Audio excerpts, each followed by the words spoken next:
Today on Free Field Training, I want to talk a little bit about the Hi-Point C9 changed the way that crime is committed in America. There's a lot of different things about this topic that I think most people out in the public don't understand or don't fully appreciate when we're talking about the Hi-Point C9 and the direction that crime has gone since its inception in the 90s and when it became extraordinarily popular. Now, the Hi-Point C9 is derided by people who dislike the fact that it's a very entry-level, most would say cheap firearm, and others that really like it for its supposed reliability.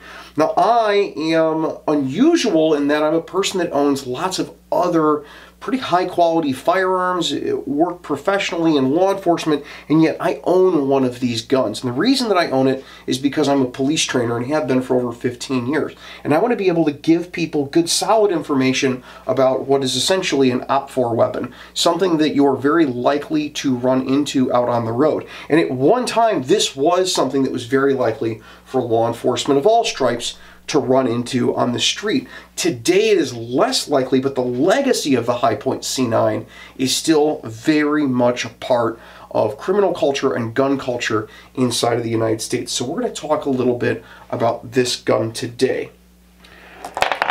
One thing that people don't realize about the Hi-Point C9 and that is designed to be cheap self-defense. And cheap self-defense doesn't always mean less reliable. There's two ways that people talk about these. One is that it's a super reliable gun. It works fantastically all the time. I've never had a problem with mine. And the other one is a cheap piece of garbage that will blow up on you or fairly regularly jams.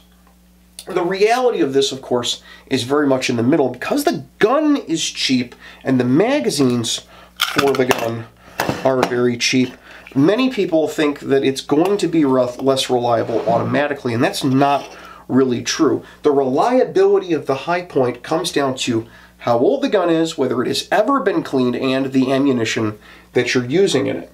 When I use this gun, and I do quite frequently, I love bringing it to training days because it's great for people to see how good their Glock or HK or Walther or whatever they're using right now is compared to other things that are out there that are not quite as good. I use a lot of 9mm training ammo, nice normal 9mm ball ammo. And if you feed a Hi-Point C9 good normal 9mm ball ammo, it is going to run like a top. And they're actually pretty accurate with that ammunition. The guns are made to run the ball ammo, and if you use ball ammo in them, they're going to run really, really, really well. I can get several hundred rounds between mean stoppages with these, especially with the factory original magazine that I have for this one. The problem is that these things are not designed to be cleaned, and that's the first thing that people who see these don't necessarily understand about them. Is in order to clean these, and it's not even recommended by Hi-Point that you do it more than every 1,500 or 2,000 rounds. Sorry, I'm trying to do this around a tripod. You have to lock the slide back, which is done by pushing the safety up. This is the safety / slide lock on these, and then there's a roll pin in here that you have to push out. So you need a roll pin punch, you need a pin punch to get this out, and then a roll pin punch to get it in, properly if you're going to do it the right way. And then you need a replacement roll pin half the time in order to put the thing back together again, because the roll pins don't line up. You can see those holes don't exactly line up with the notch in the slide for it. So very often when you're taking this apart to clean it, you're going to mess up the roll pin, and so the gun's not going to go back together properly unless you put a new roll pin in there. So because they're not designed to easily be disassembled and they're not designed to be easily cleaned, and because guns that we're finding on most people on the street aren't getting cleaned regularly anyway, there's a barrier to cleaning this that's such that people just don't do it. And of course, if you have a gun that's filthy from dirt and grime and carrying it around, which a lot of people don't think about, is that this is getting carried every day, it's going to get filth inside of it just from pocket lint and sweat and all of that. The gun's not going to run as reliably. So that's problem one with Hi-Points that a lot of people don't understand completely and know about, is they don't really get cleaned. I don't think I don't think I'm even in the 3% range of people that have bought and owned these over the years that have cleaned them. I've taken this apart once and cleaned it, and I probably have several thousand rounds through it because I don't pay for ammo when I take these to training days and let people play with them. The other problem is that because it's made to run on this ball ammo, if you put even good quality hollow point ammo in the stuff, it tends to not really work as well as it should. Like, this is great ammo, but if you put it in a gun that's not designed to run it, it's probably not going to work all that great. And so that's another thing that I found with high points, is that hollow point ammo, it's not necessarily going to run as well as it does with ball, because they were designed originally to run on ball ammo. At least this one wasn't, and admittedly this is an older model of high point C9. The major issue with this is that you've got people that if they're into a $179 now gun, but at the time that I got this one, it was about 79 bucks, you know, an under $100 gun, they're not really likely to load all the same type of ammo in it. So beyond the fact that if you're running modern hollow point ammunition, it might not run as well. If you're running a bunch of ball ammo and only one hollow point round in the chamber, you've got another issue on your hands. The other one is when people are loading them into the chamber, they will lock the slide back and they will drop a round into the chamber, run this forward, and then put their loaded magazine in there, and now you're creating another problem, that the round never made it into the chamber properly, your extractor never completely hooked onto the case rim, and now you're going to have an extraction problem with that top round, which is going to create feeding issues throughout. Even bigger issue is when you've got people doing that on top of running different types of ammo down. You've got people that'll run a hollow point at a ball, and then a different type of hollow point and a different type of ball, and then, you know, whatever they're stealing onesies and twosies from the local big box store by opening boxes and pulling 1 or 2 rounds out. If you've ever gone to the big box store and found 2 or 3 rounds missing from a package of ammunition, that's pretty much what's causing that. And I see that on the retail theft side as well. Another issue with these pistols is the magazines. Now, the magazines that come with them stock, these normal capacity ones, they work pretty good in that gun. But if you try to use the extended carbine magazines, the ones that I think they hold like 10 rounds in them, they don't work all that well at all, regardless of what ammunition you put inside of them. Also, anything you get aftermarket for high point, probably not going to be the best thing to do in the world. They're really designed at a price point, and the engineering is such in them that if you start playing with it, you're going to start getting stacking tolerances and problems a lot faster than you are in a higher end gun. Additionally, you've got people that don't understand how ammunition works, and that's huge with the crowd that's buying these at their price point.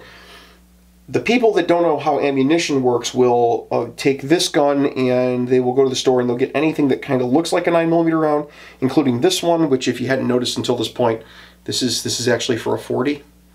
This is some old duty ammo. And 40 caliber rounds in a 9mm, people are like, oh, that would never fit. Yeah, it will. It'll totally fit in here. It won't fit in here well, but you can load that into the magazine. It'll get in there. And then you could load that magazine into the gun, and then no good is going to come of it. You know, it's not going to come out very easily, which means it's going to hang up as soon as you try to fire the thing. And then you're going to have a huge problem with, you know, the gun jamming up. So they don't get a good reputation from that either. And on top of it, the way people are carrying these because of hard-earned street experience isn't the best possible way that you can carry them, which induces more malfunctions and causes more dirt and grime to get into them. The safety mechanisms on these are atrocious, and anyone that tells you otherwise is fooling themselves. I could show you the safety right here. The safety mechanism on this, it's not really a click detent. You can kind of hear a click, but it's so mushy. It's worse than the safety mechanism on a Browning high power. If you're familiar with Browning high powers and how that's kind of a mushy safety, but it's kind of clicky and tactile. These are totally not clicky and tactile, and holsters aren't really readily available for them. You can get them, but most of them are junk. So what people are doing with this is they're loading a full magazine, leaving the safety off, and then when they go to fire the gun, they are racking the slide to load the chamber. And the issue with that is because it's so gritty, you don't always get it all the way back before you chamber around, and so it won't chamber around on the first go. And this, of course, ends up with somebody has a dead trigger. So they load the magazine, and in a minute of need, they pull the gun out, they go to charge it, and they don't charge it all the way back. And because of that, because it's such a gritty action on the gun, because it's, you know, a less than $100 gun, they're not actually chambering that first round, so they get a dead trigger. Now they're trying to chamber it again under duress, and now you have a problem. Now people on the flip side of this who have, you know, watched a YouTube video about carrying a gun before, what they'll end up doing is they'll load it and then they'll chamber a round, they'll check to make sure it's chambered, they'll load another round into the magazine, put it all in, now they're good to go, except that they put the safety mechanism on, and of course the safety's kind of mushy and isn't protected because of course we're just using a wire coat hanger to carry this. We're putting a wire coat hanger in and bending it around onto our belt, or we're using a sock to carry it around, or we're tying a shoelace around the handle and shoving it in our waistband and throwing a hoodie over the top of the whole thing. Your normal gangbanger carry type of methods with handguns when we're not owning them illegally. And what's happening is the safety is getting bumped off, and now you've got an unprotected, pretty terrible trigger that ends up, something gets caught in it, and then the gun goes off, and we've got ourselves a big problem. These things are not fantastic for carry in general, and so when I tell people about them, they often don't understand what's going on with them or how that ends up affecting criminal culture.